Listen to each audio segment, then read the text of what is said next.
You not only force our son to do all the household chores and childcare, but now you're after our money too. Get out of this house. You leeching bum, you're only bringing in $700. My mother-in-law's voice was a harsh, piercing scream, and her hand was gripping a knife menacingly. The cold sweat that broke out on my forehead was nothing compared to the heartbreak I felt. I had been juggling work and child-rearing in place of my unemployed husband, and now this was the thanks I got. I could take no more. Abandoning the chores, I grabbed my child and decided to return to my parents' house. My name is Emily, 23 years old, and I live with my husband, our child, and my mother-in-law. My husband, Richard, was a senior at my high school, an admired soccer star and student president. When he came back to our hometown with a job, I was stunned when he approached me. After a few dates, our relationship became serious. Even as an adult, he was the handsome, charming boyfriend everyone envied. After graduating from vocational school, I discovered I was pregnant. Though the timing wasn't ideal, I believed I could still have a happy life with Richard and our child. However, my dreams began to unravel when we discussed our future. How about we move into my parents' house after we get married? Richard suggested. Why? I was hoping it would just be the three of us with our child. It'll be less expensive if we live with my parents. But if we both work, we can afford an apartment, right? Well, my income this month isn't great. How bad? Less than $1,000. Why is it so low? You said you were working at an IT company. I actually quit that job. Now I'm making some money at the casino and working part-time. At the casino? Why would you do that? He had left his IT job after only a month. If you're willing to cover all the expenses, living in an apartment is fine. His indifferent tone made me uneasy. Was I the only one excited about our new life? Sensing my anxiety, Richard took my hands and promised, "It's only temporary until I find a better job. I'll make you happy, Emily. I'll handle the housework and childcare until then." Trusting his words, we got married and moved into his parents' house. After giving birth, I threw myself into taking care of our son, hoping for a better future. Both Richard and my mother-in-law seemed content, and I was optimistic. But even after our baby was born, Richard did nothing around the house and spent his time at the casino. Another trip to the casino? What about the housework and childcare? I asked, reminding him of his broken promise.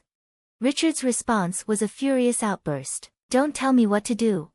My confusion grew as mother-in-law arrived, drawn by the commotion. "What's going on here?" "Oh, it's just that Emily is busy with work and wants me to handle the housework and childcare." "What? That's a wife's job." Mother-in-law's anger was palpable. Richard had never mentioned quitting his job. Instead, he painted me as the lazy wife, pushing all responsibilities onto him. Mother-in-law, who had initially been kind, now despised me after buying into his deceit. Richard continued his part-time work and casino visits, earning around $700 a month, which he often lost trying to double. Meanwhile, I covered most of our living expenses. Our lives became increasingly difficult with me not working, so I started working again after dropping our son off at a childcare center. Thankfully, my dental hygienist qualifications helped me secure a job quickly. However, every evening when I came home, I was met with my mother-in-law's scathing reprimands. "What time do you think it is? This isn't playtime. You're a parent, yet you act like you have nothing to do. Get dinner on the table now." In her frustration, she would often slam the newspaper onto the floor or, when really upset, even smash plates. Her temper was volatile. Even the smallest irritation could set her off. The constant fear of what she might do next kept me compliant, but balancing childcare, work, and housework left me utterly exhausted, both mentally and physically. Reaching my breaking point, I decided to confront Richard before he left for the casino one morning. "Richard, I can't keep up with everything on my own. Couldn't you help with the baby a bit?" "What? I've told you, I'm busy. I'm trying to find a new job. You'd rather I stay unemployed forever. If that happens, you'd be in trouble. Just do what you're supposed to do." "But we're barely making ends meet. I'm using my savings to cover our food costs. Diapers are expensive, and you're not contributing anything from your casino earnings." I was footing most of our living expenses. Mother-in-law had started demanding $500 a month for utilities, forcing me to dig into my savings, which were quickly depleting. Even food expenses were draining my funds. which had originally come from a part-time job I held during school. Enough. How dare you talk back? You have a lot of nerve complaining after moving into my house. Richard, who was usually kind, became unrecognizable when it came to money or his casino habits. Hearing the commotion, mother-in-law stormed in. What's happening now? Is your wife complaining again? Yes, she is. She's demanding I do housework and childcare, plus pay for living expenses. How shameless of you, Richard, you should go to work. Right, I'll be going. With that, Richard left. As soon as he was out the door, mother-in-law's demeanor hardened. You have some nerve, pushing childcare and household duties onto us and demanding money. You should be ashamed. I'm not demanding anything, I just need a bit of help because it's incredibly hard on my own. You must be squandering money. Are you careless with finances? Mother-in-law didn't understand the full picture. She was unaware that Richard had quit his job and was now spending all his time at the casino. I was told to remain silent, but I was at my breaking point. Richard isn't contributing anything. He quit his job after just a month and now spends all his time at the casino. What are you talking about? Richard has always been exceptional. He might have missed college entrance exams, but he got a job at a good company. He left that job after a month and spends all his time at the casino. I can't keep surviving on my savings alone. That's absurd. Stop making up stories. Mother-in-law refused to believe me. Her son's past achievements in sports and academics were her pride, and she couldn't accept that he was now unemployed and wasting his time. Her face flushed with anger as she stormed out of the room, only to return moments later holding a knife. What are you planning to do? Please stop, I cried out, backing away and holding my son tightly in my arms. My mother-in-law advanced slowly, the knife in her hand glinting ominously. She pressed the blade's tip against my throat. Enough of your insults to my son. You're destroying Richard's life. You're nothing but a lazy parasite living off a pitiful 70,000. Get out of this house. Her cruel words made me break out in a cold sweat. Even the smallest movement could have put my son in harm's way. Seeing my fear and my pale face, mother-in-law seemed momentarily satisfied and lowered the knife.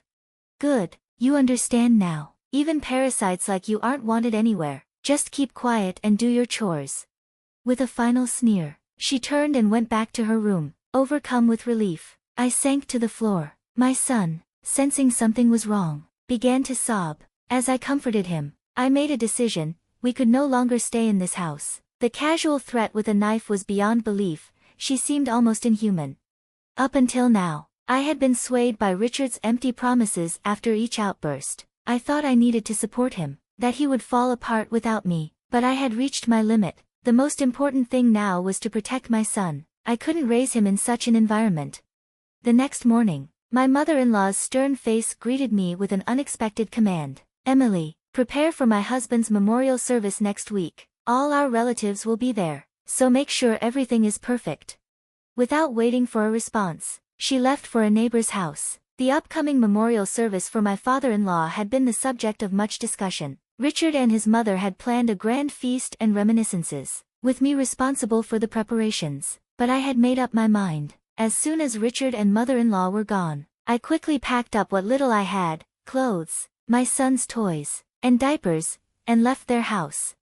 Returning to my parents' home, I was met with surprise. My mother, moved to tears, embraced me tightly, while my usually composed father was visibly angry and insisted I take time to rest.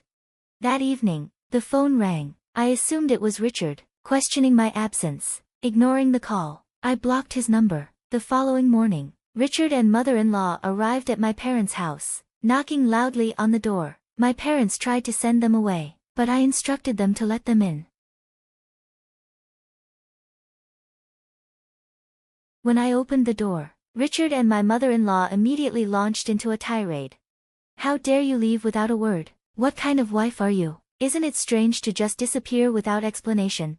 Please, keep your voice down. You're disturbing the neighbors, I replied calmly, struggling to keep my irritation in check. I wanted to ask them who the real problem was. Seeing my composed demeanor, they attempted to push past me, but my father intervened. We'll call the police if this turns violent. Let's discuss this inside, he said firmly. With my parents present, we began the confrontation. Why did you leave without saying anything? They demanded. I reached my breaking point, I answered. I was overwhelmed with taking care of our child and managing my job while you did nothing to help, despite my repeated requests. Well, I was busy too, Richard countered. Busy at the casino, as I've already mentioned. Our son doesn't go to casinos. Stop spreading lies, my mother-in-law snapped. It was clear she still believed Richard was working somewhere respectable. Her view of him as the good son made it hard for her to accept the truth. Ignorance was indeed bliss. So, mother-in-law, where do you think Richard is employed? At a securities company. I saw the job offer letter myself, she replied confidently. Let's call them and confirm if Richard is still employed there. That should clear things up. Richard's face turned pale as he stammered. Wait a minute. What's the issue? If you're really working there, there shouldn't be a problem.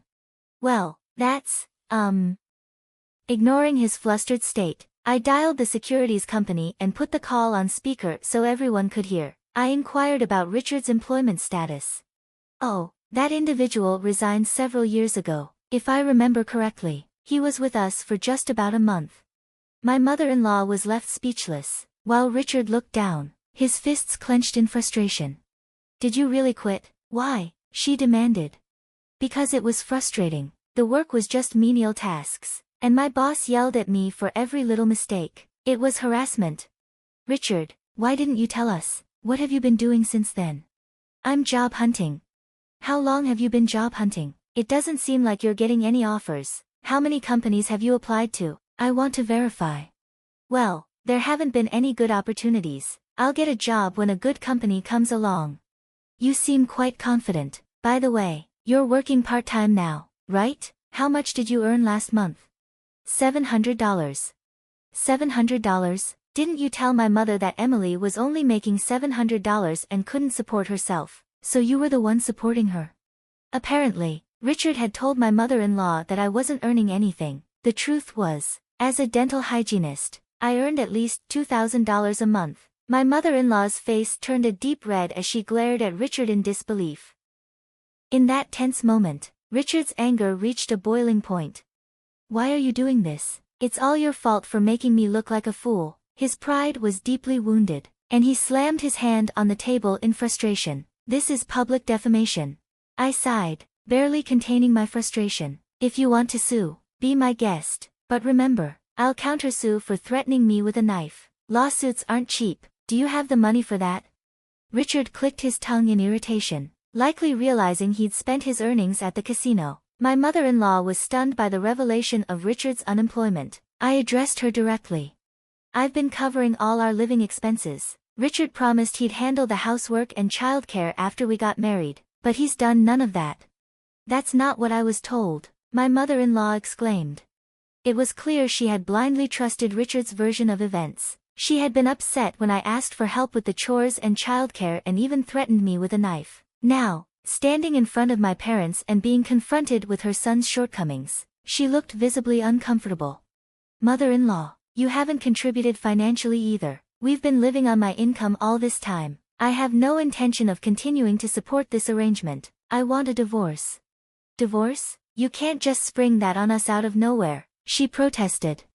Yes, that's right. I'll be pursuing it, and I expect compensation for the work I've done and child support as well, I stated firmly. Richard's face was filled with panic. No, that's impossible. I can't afford that. Well, then stop gambling and start paying up, I said coldly. But I can't. I don't have a job. I was stunned by Richard's lack of foresight.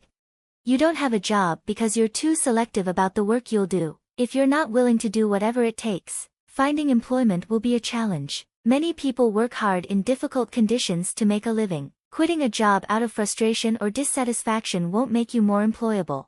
Richard's promise to find a job seemed increasingly unrealistic. I'll have my lawyer handle the divorce proceedings. Please do not contact me from now on. What am I supposed to do? This is so selfish. What will happen to us?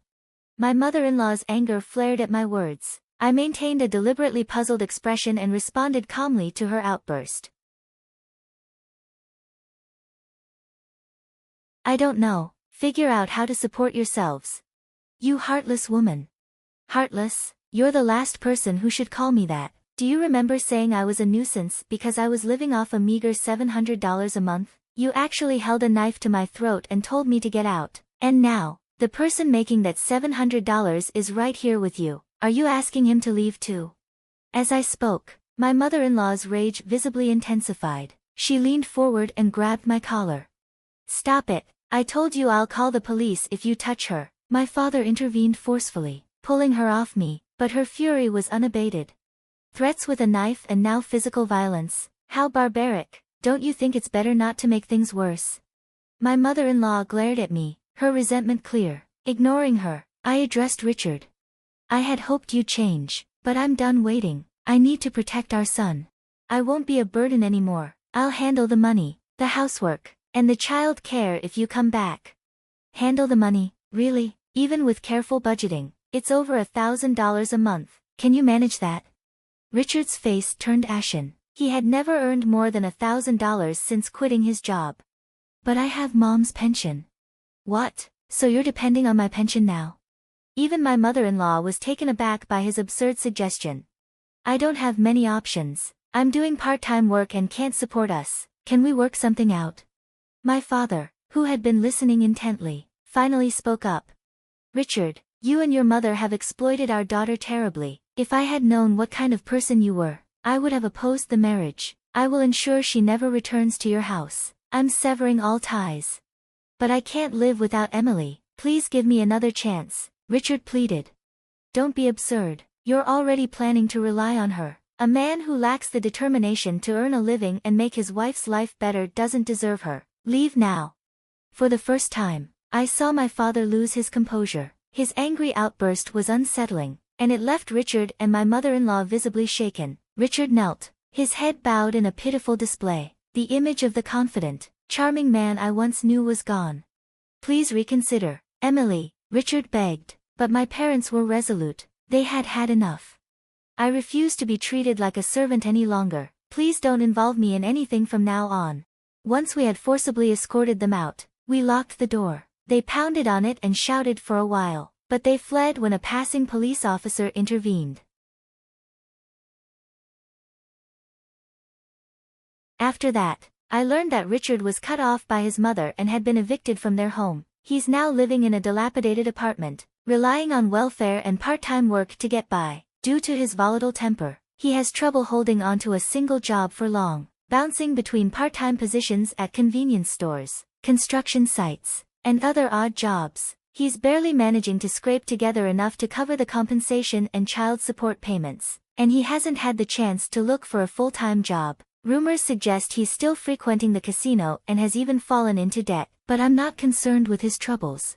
News of Richard's decline spread quickly among our high school classmates, and I received frequent updates and sightings of him. It seems that neighbors have witnessed my mother-in-law throwing Richard out and heard about their constant arguments. His unemployment and the fact that he was left by his wife have become common knowledge. My mother-in-law, who once proudly boasted about him, now rarely leaves her house, clearly embarrassed.